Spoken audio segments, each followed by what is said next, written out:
Happy holidays to everybody at Team Night Saturn, and Tony here. I wish you all a lot of unconditional love, absolute prosperity, abundant hope, and perpetual joy in all of your lives. I am so thankful to have been a member of this reviewer group for nearly 7 years now, let alone over 7 years now, because it has been a group full of amazing people with unique interests and a wonderful sense of community, and basically people with wonderfully exciting tastes, whether it be in movies or in TV shows or even board games or music, let alone anything that is music and media or even literature related. I am so thankful, so blessed, and totally enthusiastic to be a part of Team Night Saturn. Here's also wishing everybody involved a whole lot of joy, love, excitement, and a whole lot of abundant blessings, not only for this current year, but also the next year to come. So, everybody at Team Night Saturn, I hope you all have the happiest holiday season ever. I hope you all have a lot of great unity with your folks, let alone your friends and family. I wish you a lot of joy and prosperity in everything that you do and that you've done thus far. Here's also hoping that whether you celebrate Christmas or Hanukkah or Kwanzaa or winter solstice, that your holiday season will be a great one. Take care and happy holidays.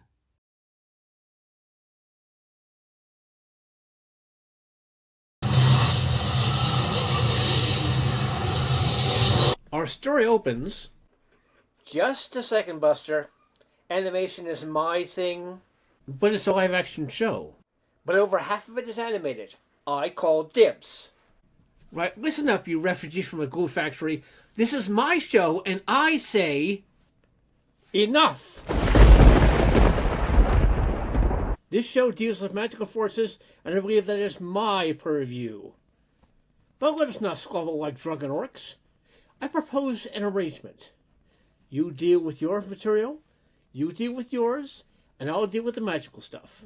Agreed? That seems fair. Agreed. Agreed. Ha ha! Here's the problem. Too many toasters. You know what they say. All toasters toast toast. And you know what I say? Memes galore!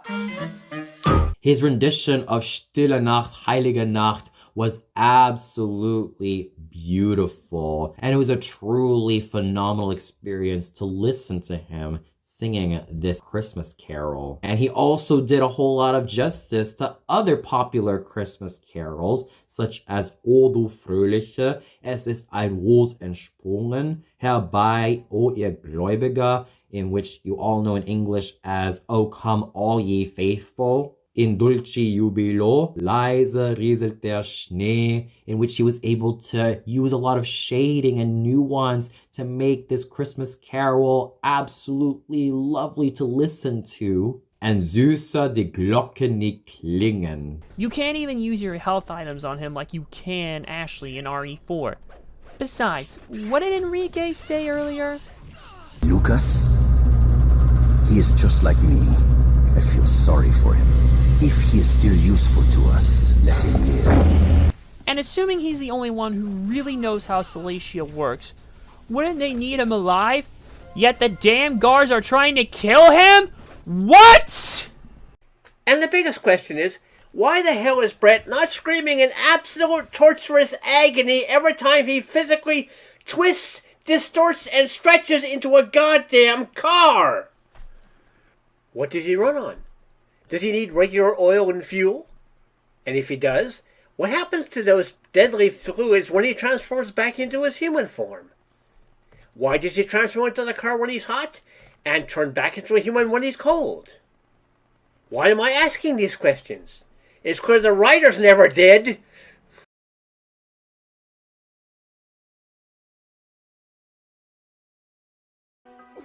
What? Shadow, I am your father. Damn you! No, it's not true! That's impossible. Search your feelings. You know it to be true. No! All of these Christmas carols that Herr Peter Schreier sang demonstrated excellence, great musicianship, a peerless technique, and a whole lot of great vocal focus that made him thoroughly shine, radiate, and is so worthy of emulation, especially for today's lyric tenors. When the film was made, the concept of plate tectonics was still relatively new, so they couldn't have realized that rather than being essentially a giant gobstopper, the Earth is more like a series of plates floating on top of the magma. It does not, however, excuse the fact that at no point in the planning of this project did they consider simply tapping geothermal energy from a pre-existing source of magma. You know, volcanoes that exist pretty much all over the world and could be tapped quite easily without having to use a nuclear device to try to break through to the center of the gobstopper, which, by the way, as every scientist knows, is composed primarily of iron, nickel, and creamy nougat. So Mikey's selflessness is definitely at an all-time high. It also makes me appreciate Mikey a lot more because on the first glance, you might think that he is a happy-go-lucky, jolly, and overly jovial individual who speaks in California surfer dude. But there's a lot more to Mikey than just his California surfer dude joviality. He is in fact a generous soul and someone who looks at the bright side of life and is someone who will stand up for what is right. And seeing Mikey still being his jovial, happy-go-lucky self while he's pursuing these criminals also makes me admire him a whole lot more because he is someone who is not this stone-cold badass who wants to beat you up. He just wants to do the right thing and do so with a lot of charisma, charm, and standing up for what is right,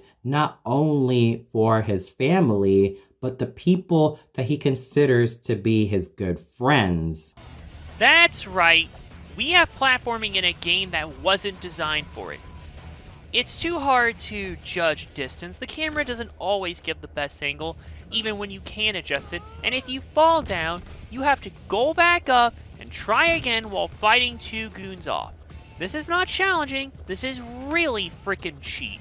Not to mention, you don't jump immediately, so you have to time everything perfectly. It's a swinging jump. Otherwise, you're gonna be swearing like a VGN. Medals are also useful. They can make sure that your cadet gets for one medal upgraded to an ensign of any color. You can also upgrade one of your existing ensigns to become a different color. By paying 3 medals, you can upgrade an ensign to a commander. You simply put these white circles on them with a cool trick.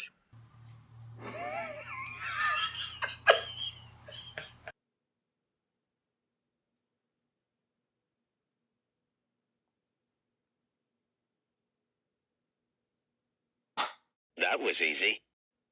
And his technique is what happens if platinum, titanium, and gold were to combine in an alloy to make a miraculous metal, thus solidifying Juha Uusitalo as an exceptional performer who managed to do justice to all of these wonderful Christmas carols. The final mission has you go against Vince's personal bodyguard. 10 minutes to reach him and throw him off the platform. But you have to do more crappy platforming. That shows why a game like this shouldn't have it in the first place, you stupid sons of...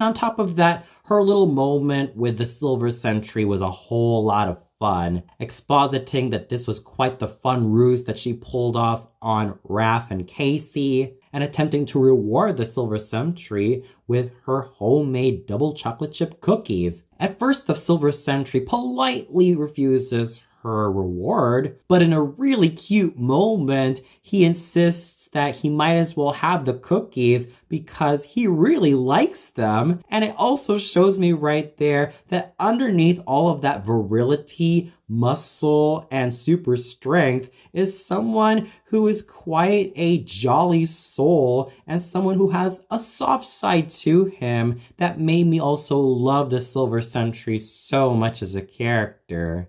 Oh, and by the way, I'm pretty sure this is one of the instances here where basically after a momentum shift, I lost to, as BC Amplified describes it, the awe-inspiring, ultra-devastating Fruit Roll-Up. Seriously, it's cheap in the games just like it's cheap in real life.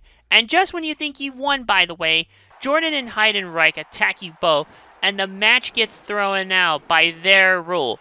That's right, the wrestlers say to throw the match out despite not being officials in a hardcore match where anything goes. Even as I heard the March of the Three Kings, I already realized that this was the Farandole from Georges Bizet's L'Arlésienne Suite. And I thought that was a rather interesting tidbit when listening to this particular song, because this was one that got me thoroughly pumped and absolutely elated, all thanks to Signore Usitalo's exceptional vocal prowess.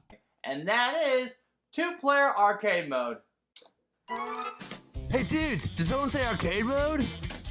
Hold that thought, Hawks. You will. Wait, what's going on? I was Hawks immune to mind tricks! Whoa! What just happened? I just saved you, Hawks. From who? Him! You're going to pay for that, Fairly Odd Gamer. Not if I can help it! This is going to be fun.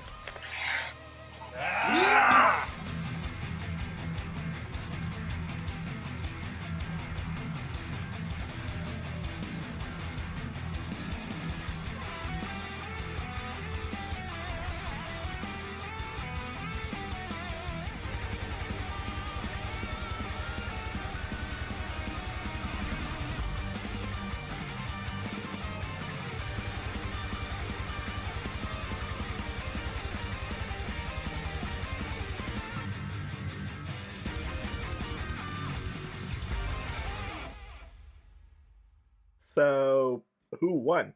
Yes. I guess you both had the high ground. Hey Teen, I'm Saturn. This is Chris here. I just wanted to send you a message to wish you a happy new year for the year 2025. I'm hoping to get a chance to hear from you guys real soon, and I just wanted to let you know this is going to be a good time or anything like that. So, happy new year for 2025. Season's greetings, everybody. Coffee Lover 239 here, wishing you the very warmest and happiest of holidays.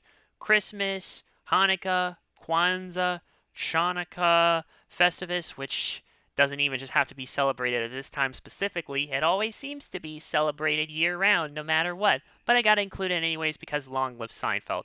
Hearts warming, or if you're like AVGN, happy shut the fuck up. Yeah, just happy whatever you celebrate, like I said. And this year was a pretty strong year, I feel, for me on the whole. I beat many games on my backlog, both on stream and off stream, even if some of them did try to break me and maybe potential review candidates. I'm looking at you, Splatterhouse 2010.